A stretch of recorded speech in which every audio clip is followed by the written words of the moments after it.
اعوذ باللہ من الشیطان الرجیم، بسم اللہ الرحمن الرحیم۔ السلام علیکم ورحمۃ اللہ وبرکاتہ۔ محمد ٹی وی این پی کے سامعین اور ویورز، آج کا موضوع ہے امام کعبہ عبدالرحمن السدیس۔ مسلمانوں، رسول اللہ صلی اللہ علیہ وسلم نے کہا کہ 73 گروہ نکلیں گے اور ایک گروہ جنت میں جائے گا، 72 جہنم میں جائے گی۔ محمد ٹی وی این پی کہیں ویڈیو میں کہا ہے، اور جماعت المسلمین نام کی ایک ویڈیو بھی نکالی ہے جس میں پوری قرآن اور حدیث بیان کیا گیا ہے کہ وہ گروہ، وہ جو رہے گا وہ جماعت المسلمین رہے گی۔ اور جماعت المسلمین کوئی بھی جماعت اس وقت یہاں موجود نہیں ہے، ایک ہی جماعت جماعت المسلمین پاکستان میں ہے۔ لیکن اہل حدیث و سلفی کا یہ دعویٰ تھا کہ وہی جماعت ہے جو جنت میں جائے گی۔ محمد ٹی وی این پی امت مسلمہ سے کہہ رہا ہے کہ جن کا دعویٰ تھا کہ جنت میں جائیں گے، ان کے سب سے بڑے امام کعبہ عبدالرحمن السدیس، وہ بھی اسلام سے ہٹ گئے، وہ بھی قرآن و حدیث سے ہٹ گئے۔ آج انہوں نے خطبہ دیا اور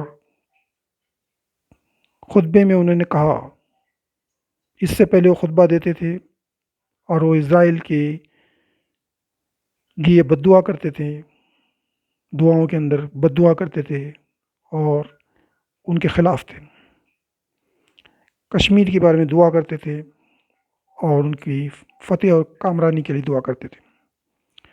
لیکن آج انہوں نے خطبہ دیا اور انہوں نے کہا کہ وہ خطبہ، ان کی آواز جب آپ سنیں گے تو آپ کو لگے گا کہ کسی کا پریشر ان کے اوپر ہے، اور یہ خطبہ شاید سعودیہ کے بادشاہ نے جبراً ان سے کہلوایا ہے۔ محمد ٹی وی این پی یہ کہتا ہے کہ اتنے بڑے منصب پہ سلفی مولانا، جن کو سلفیوں کو ان پر اور اہل حدیثوں کو ان پر بہت ناز تھا، عبدالرحمن السدیس۔ اور اس سے پہلے کئی میٹنگوں میں اہل حدیثوں سے بحث کرتے ہوئے کہتا تھا ان کو، آج وہ سن رہے ہوں گے میری آواز، ان کے اہل حدیثوں کے امیروں سے بھی میں کہتا تھا کہ عبدالرحمن السدیس یہ صحیح آدمی نہیں ہے، آپ اس پہ زیادہ بھروسہ مت کرو۔ وہ کہتے نہیں بہت صحیح آدمی ہے، امام کعبہ ہے۔ لیکن آج وہ ثابت ہو چکا ہے اور انہوں نے اسرائیل کی حمایت کر دی ہے، اور انہوں نے جو حدیثیں بیان کی ہے اسرائیل کو تسلیم کرنے کے لیے، وہ حدیثیں سب جو ہے انہوں نے من گھڑت اور جان بوجھ کر امت مسلمہ کو گمراہ کرنے کے لیے کہی ہے۔ مسلمانوں سنو، ایک وکیل ہے، وہ ایک ہی قانون سے آرگومنٹ کر کے ایک مجرم کو چھڑاتا ہے، اور اسی قانون سے آرگومنٹ کر کے اس کو پھانسی بھی چڑھا سکتا ہے۔ رسول اللہ کی حدیث ہے کہ اگر تم بہت زیادہ زبان درازی کریں گے اور کیس کو جیت بھی جائیں گے، لیکن اللہ کے نزدیک انصاف تمہارا ہوگا۔ تم دنیا میں جیتیں گے لیکن آخرت میں تم ہار جائے گے۔ جو حدیثیں بیان کی ہے امت مسلمہ سن لیجئے، کچھ حدیثیں اور قرآن کی احادیث جو آیاتیں ہیں وہ مکی دور کی ہے، ابتدائی دور کی ہے، جب اسلام پورا مکمل نہیں ہوا تھا۔ ان حدیثوں کو، ان آیاتوں کو لیں گے تو انسان گمراہ ہو جائے گا۔ حدیثیں وہی لینی چاہیے جو اسلام مکمل ہونے کے بعد رسول اللہ صلی اللہ علیہ وسلم کی طرز زندگی ہے۔ تو جو حدیثیں انہوں نے بیان کی کہ یہودیوں سے رسول اللہ صلی اللہ علیہ وسلم سامان گروی رکھتے تھے اور ان سے مدد طلب کرتے تھے، یہ سب چیزیں ابتدائی تھی اور وہ دور گزر چکا تھا، اور اس کے بعد رسول اللہ علیہ وسلم کو اتنی دولت آتی تھی کہ ان کو رکھنے کے لیے جگہ نہیں تھی اور وہ لوگوں میں بانٹتے تھے۔ تو کہنے کا مطلب یہ ہے کہ امت مسلمہ کو گمراہ کرنے کے لیے امام کعبہ نے بہت بڑی غلطی کی ہے۔ انسان پر اگر پریشر آتا ہے تو وہ اپنا منصب، اپنی پوسٹ چھوڑ دے۔ اگر اس کے پاس طاقت نہیں ہے تو وہ زبان سے بھی جو ہے وہ یہ نہ کہے اور جھوٹی جھوٹی بات کر کے لوگوں کو گمراہ نہ کریں۔ ان کو چاہیے تھا کہ وہ اپنے امام کعبہ کے منصب سے ہٹ جاتے اور ریزائن کر دیتے، ایک بہانے سے وہ نکل جاتے، کیونکہ ان کے اتنی طاقت نہیں ہے کہ وہ بادشاہ سے لڑ سکے، تو کم سے کم وہ بہانہ کر کے ہٹ سکتے تھے، بیماری کا بہانہ کر کے، میڈیکل سرٹیفکیٹ سے کسی طرح سے بھی وہ ہٹ کر اپنی زندگی اور آخرت سنوار سکتے تھے۔ لیکن انہوں نے اپنی فیسلٹیز، اپنی کار، بنگلے اور دولت کو اور اپنی سروس کو بچانے کے لیے انہوں نے یہ خطبہ دیا، اور اہل حدیثوں اور سلفیوں سن لو، محمد ٹی وی پہلے سے تم کو کہتا تھا، یہ اوڑھنیاں پہنا، یہ لال دوپٹے پہن کے جو ہے بادشاہ کی اور امام کعبہ کی جو تقلید تم کر رہے ہیں، تو تم غیر مقلد نہیں ہوئے، تم تقلید والے ہو گئے۔ اور سعودیہ میں قانون جو ہے امام ابن حنبل کا چلتا ہے، اسی لیے ہم امت مسلمہ کو اسی لیے کہتے ہیں کہ آپ قرآن و حدیث خود پڑھیں، کسی بھی مولانا کو سن کے آپ جو ہے اس کی تقلید نہ کریں، چاہے وہ کتنا بڑا ترم خان ہو، کتنا بھی علامہ ہو، چاہے وہ امام کعبہ ہو یا کوئی بھی ہو۔ رسول اللہ صلی اللہ علیہ وسلم کی حدیث ہے کہ ایک زمانہ آئے گا کہ لوگ آگ میں چلیں گے، ہواؤں میں اڑیں گے، پانی پر چلیں گے، یہ سب جو ہے کریں گے وہ، لیکن وہ ایک دھوکہ رہے گا۔ تو صحابیوں نے کہا کہ پھر کیسے پہچانے؟ ایک انسان جو ہے سب کچھ کر رہا ہے، نماز بھی پڑھ رہا ہے، عبادت بھی کر رہا ہے، داڑھی بھی رکھ رہا ہے، کپڑے بھی صحیح پہن رہا ہے، اور جو ہے قرآن بھی کہہ رہا ہے، حدیث بھی کہہ رہا ہے، ٹھیک ہے نا؟ اب کیا کرے گی؟ اب اس کو کیسے آزمائیں گے؟ اس کا ایک ہی طریقہ ہے، قرآن حدیث کے مطابق اس کو چیک کرو۔ آپ ان کی دولت، ان کی سیلری، ان کو چیک کرو، جاؤ کسی بھی امام، کسی بھی مسجد کے مولوی اور کسی بھی مؤذن کو دیکھو، سب سے پہلے نماز پڑھانے اور اذان دینے کی کوئی اجرت اسلام میں ہے ہی نہیں، حرام ہے یہ، کیونکہ امام جو نماز پڑھاتا ہے وہ جو ہے وہ خود بھی تو نماز پڑھ رہا ہے نا، اس کو بھی تو نماز پڑھنی ہے، تو نماز اس کو پڑھنی ہے، وہ نماز پڑھ رہا ہے، اس کے پیچھے کچھ لوگ نماز پڑھ رہے ہیں، تو نماز اس کو ادا کرنی ہے، اس کے لیے فرض ہے، تو وہ اس کے پیسے کیسے لے سکتا ہو؟ اگر آپ اللہ کی عبادت کرتے ہیں اور پھر دنیا سے پیسے مانگتے ہیں، یعنی آپ جو ہے نماز پڑھتے ہیں اس کے پیسے مانگ رہے ہیں آپ، تو اللہ تعالیٰ اس کو آپ کو ثواب کیسے دے گا؟ کیسے دے گا بتائیے نا آپ، ذرا سوچو، عقل اس پہ دوہراؤ اس کو۔ ایک امام مسجد جو ہے، امام کعبہ نماز پڑھا رہا ہے، تو وہ تو اس کو خود نماز پڑھنی ہے نا،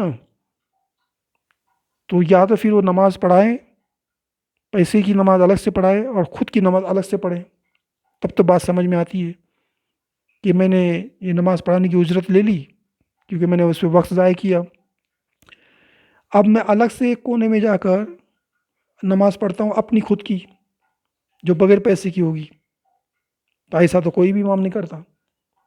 کہ پیسے کی نماز الگ اور بغیر پیسے کی نماز الگ.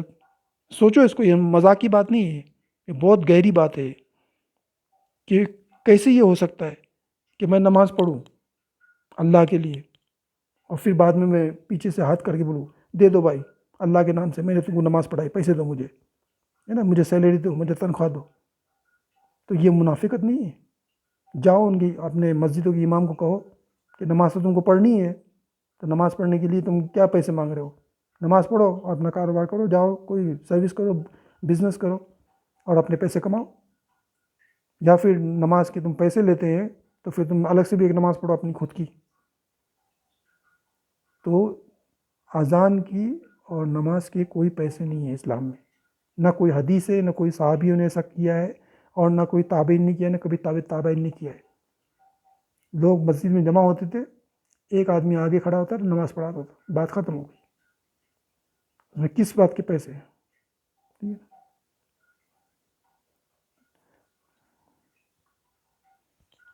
ابتدائی دور میں جب اسلام شروع ہو رہا تھا، اس وقت کی جو حدیثوں کو لیں گے اس پر ہمیں نہیں چلنا ہے.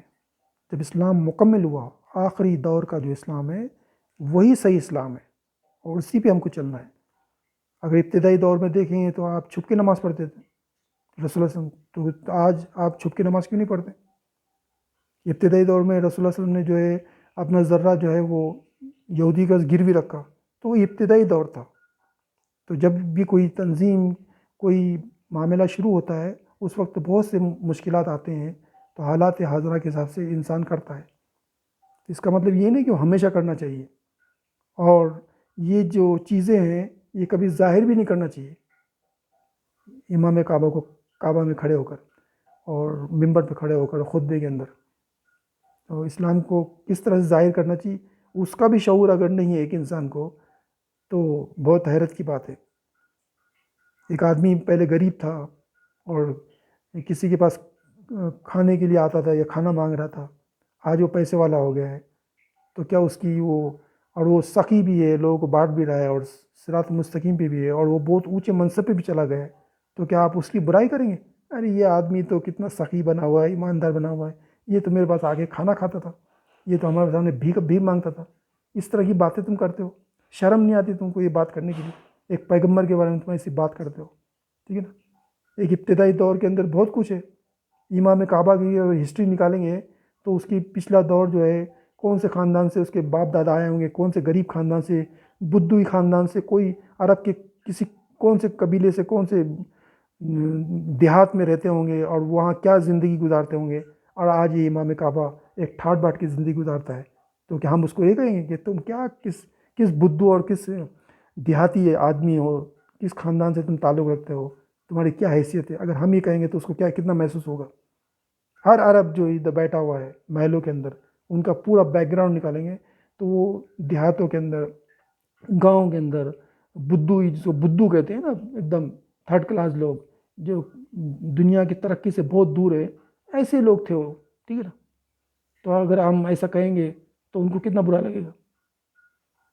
آپ رسول اللہ صلی اللہ علیہ وسلم کے بارے میں خطبے میں اس طرح کہتے ہو کہ وہ یہودیوں سے مدد لیتے تھے اور اپنا ذرہ جو ہے، اپنی سامان جو ہے گروی رکھا ہوا تھا. تو کیا گروی رکھنا کہ کوئی حرام ہے اسلام میں؟ ٹھیک ہے. اور ابتدائی دور میں یہ جو جنگ کے زمانے ہوتے ہیں، جو مشکلات کے زمانے ہوتے ہیں، اس میں ہر چیز حلال ہے. ٹھیک ہے.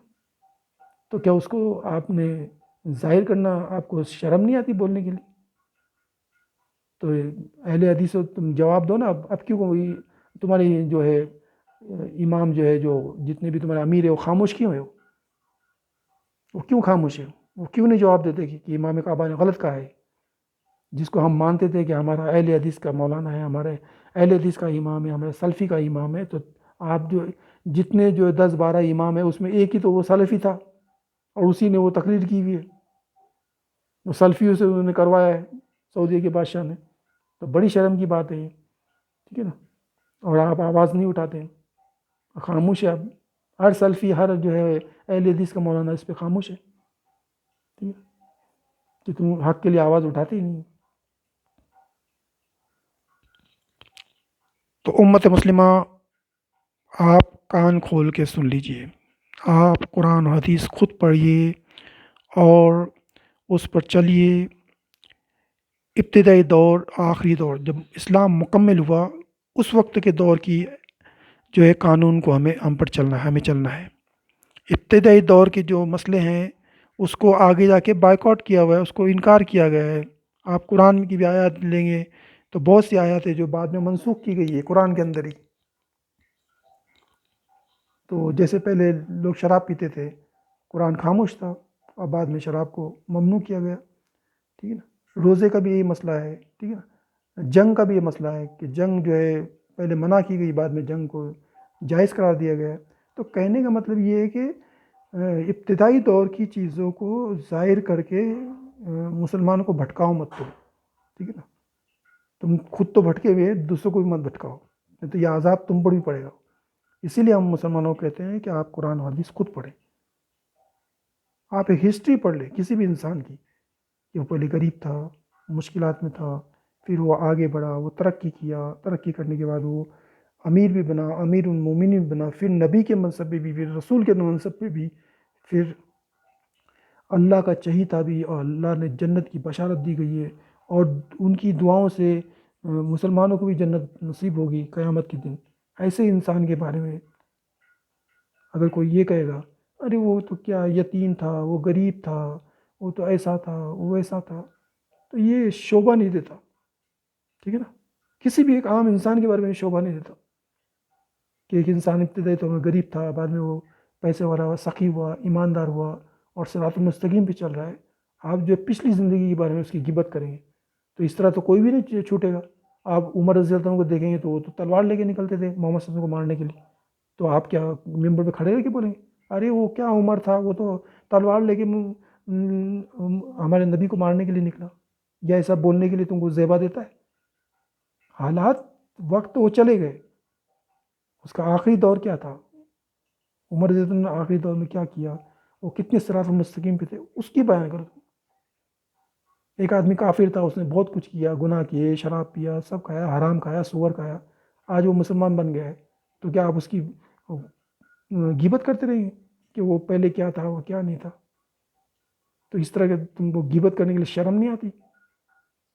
وہ کس کی غیبت کر رہے تم؟ اور کیا اکسا رہے مسلمانوں کو کہ تم اسرائیل کو قبول کر لو، جب یہ قرآن نے منع کیا، حدیث نے منع کیا، قرآن نے، اللہ نے منع کیا ہے، رسول اللہ صلی اللہ علیہ وسلم نے منع کیا، خلفائے راشدین نے منع کیا، اور پریکٹیکلی جو ہے انہوں نے کر کے بتایا کہ ان کو عرب سے نکال کے پھینک دیا یہودیوں کو، اور آج یہودیوں کو تم اندر عرب میں بسا رہے ہو۔ تو یہ بہت بڑی اور غلط بات ہے۔ اہل حدیث اور سلفیوں اور امت مسلمان جو ہے آنکھیں کھول لیں اور قرآن حدیث خود پڑھ لیں۔ ہم نے جماعت المسلمین نام کی ایک ویڈیو نکالی ہے، اس کے اندر کافی ساری باتیں ہم نے کہی ہیں کہ انسان کو زندگی اس وقت کیسی گزارنی چاہیے اور کس جماعت میں شامل ہونا چاہیے۔ آپ ہمارا ویڈیو، پچھلا ویڈیو جو ہے وہ دیکھ لیجئے، اس سے پہلے کا ویڈیو ہے 2223 نمبر، آپ دیکھ لیجئے، جماعت المسلمین کے نام سے ہے، اس میں آپ کو کافی معلومات ملے گی۔ اور ہم یہ دعا کرتے ہیں کہ اللہ تعالیٰ جو ہے وہ ہم سب کو قرآن حدیث پڑھنے اور اس پہ چلنے، اور ہمیں اللہ کی ہدایت کے لیے دعا مانگنی چاہیے کہ اللہ ہم کو صحیح ہدایت اور صحیح رہنمائی دے، اور ہمیں غلط راستے سے بچا، اور دنیا اور آخرت دونوں طرف ہمیں جنت نصیب کرے۔ آمین ثم آمین یا رب العالمین۔